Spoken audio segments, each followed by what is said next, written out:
Arriving home on the evening of January 27th is something I have regretted every day ever since. Gosh, I sound ridiculous for saying this. Most people would say be grateful for each day you get through, but in my case, I do not. Well, not completely.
That night, we didn't speak to each other.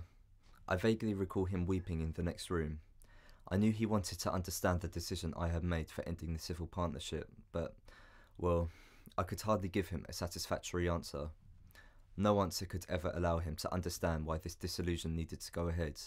I didn't love him anymore. I merely pitied him now. This was a man I had loved for 15 years of my life, but Shane had become a stranger to me now. I felt sorry for what I had done, but the idea of a dissolution was an idea that had overwhelmed me for several months.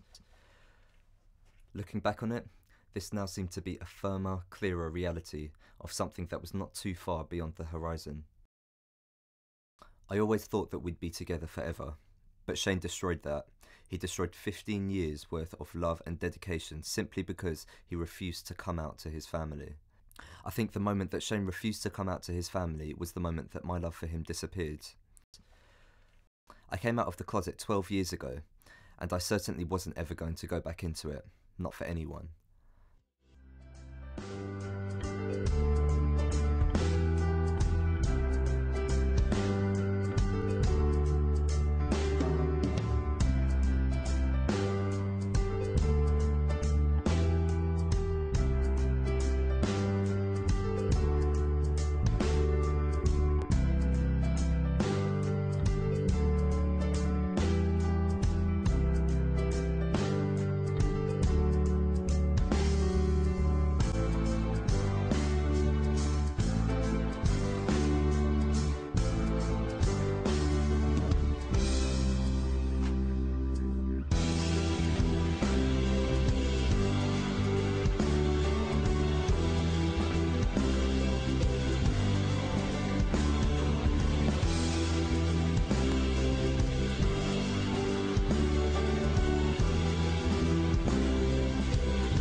When Shane asked that every day for the month's duration I carry out his conditions by cuddling him bed each morning, it was fairly strange to say the least.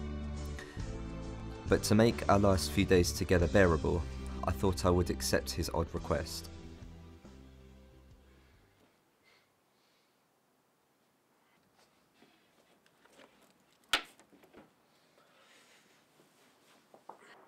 Shane and I had not had any body contact since, well, for as long as I can remember. We didn't hold hands anymore, we didn't cuddle or kiss, and to put it bluntly, the bedroom department was, well, pretty much out of action. I guess for me, the initial spark that was originally there had extinguished many years ago. So when I prepared breakfast in bed for him, quickly followed by a brief cuddle on the first day, we both appeared very clumsy and disorientated.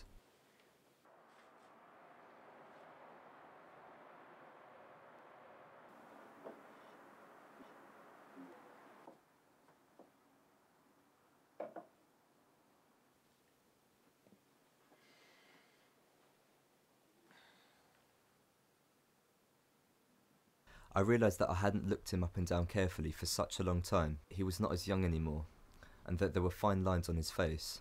But in that moment, I realised that he still looked as beautiful as he did on the first day that I met him.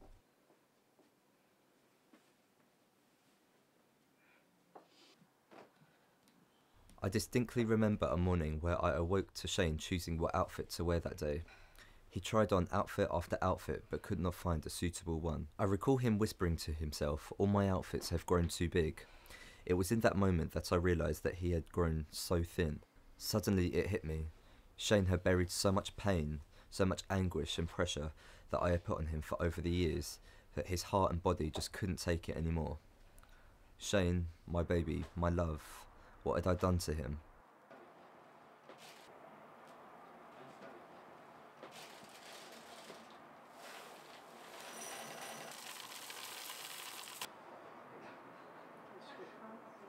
I realised that our sense of intimacy had grown again. I never told Shane this, I was afraid to, but I knew that I was beginning to fall in love with him again.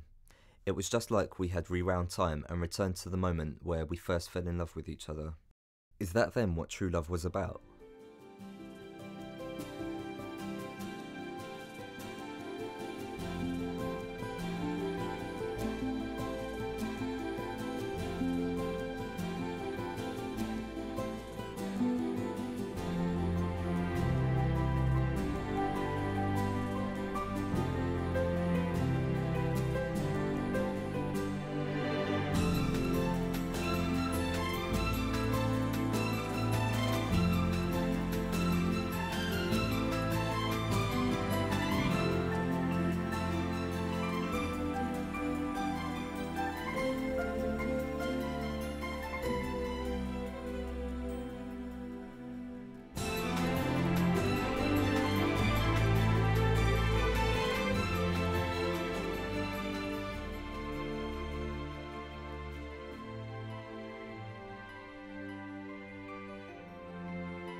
Shane, my partner, my love, my darling, had been fighting cancer and had been suffering from a severe brain tumour for months, and I was so busy sorting out my own arrangements for a dissolution that I didn't even notice. Shane knew that he was seriously ill, and I guess he wanted to save me from pitying on him. He wanted to show me that we did love each other and that our love had never truly disappeared. A few days before his accident, he called his family and finally came out to them. He told them everything. He told them how long he had known he was gay, and he told them about me, and their reply was, they had always known. Shane brought a smile to my face, knowing that if he were to die, he wanted his final wish to be the one wish of mine that I always wanted to come true. I guess one thing I have to be thankful for is that I got to spend 15 amazing years with my first love, my partner, and my soulmate, and I intend to spend another amazing 15 years with Shane by my side. Shane was my life, well, he still is my life, and I guess, to put it bluntly, he's irreplaceable.